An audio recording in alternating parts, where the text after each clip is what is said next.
In the heart of Europe, a quiet moral storm is rising. From the streets of Amsterdam to the steps of The Hague, thousands of voices echo a single truth. No democracy can call itself free while it stays silent over genocide.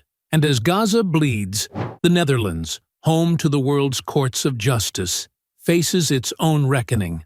Will it finally stand on the right side of history? For months, Dutch society has been changing. Universities, artists, journalists, even football fans are speaking the unspeakable. Enough is enough. The war in Gaza has stripped away old illusions. No longer is this a distant conflict. It's a mirror held to Europe's conscience.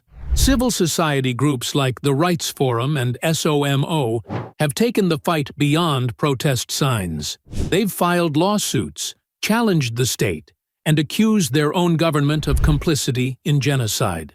Because while bombs fell on Gaza's hospitals and schools, Dutch-made parts still moved through trade routes. While children starved, contracts with Israeli arms suppliers went untouched. And yet, something powerful is happening. Public opinion has shifted.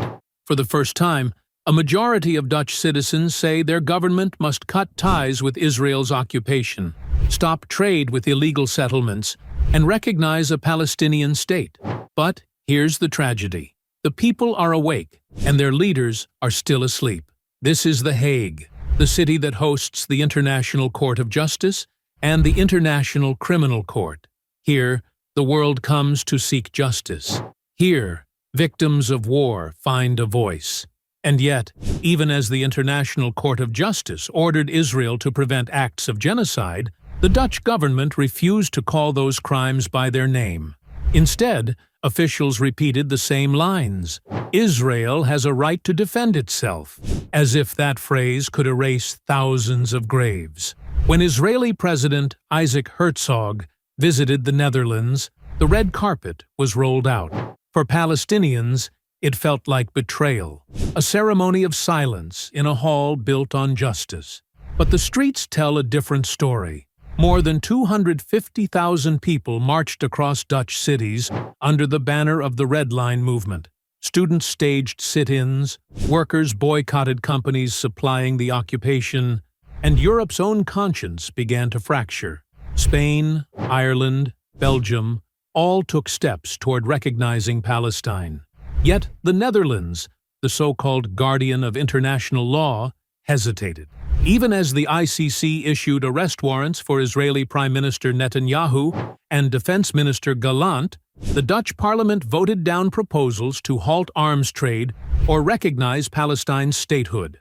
Inside those marble walls, politics triumphed over humanity. Outside, people whispered a question that cut deep. If The Hague can't speak for Gaza, who will? In August 2025, after months of protest, the government finally imposed travel bans on Israeli ministers accused of human rights abuses.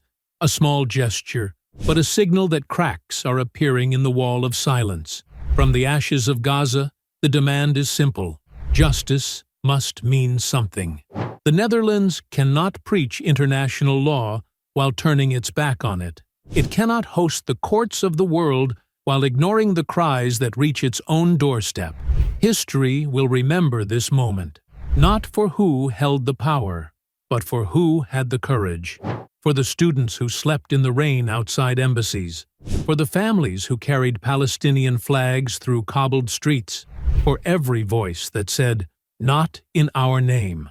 Because Gaza's story is not just about loss, it's about the world's humanity being tested. And one day, when the bombs are quiet and the rubble is cleared, the question will remain, did the Netherlands stand with justice, or did it look away?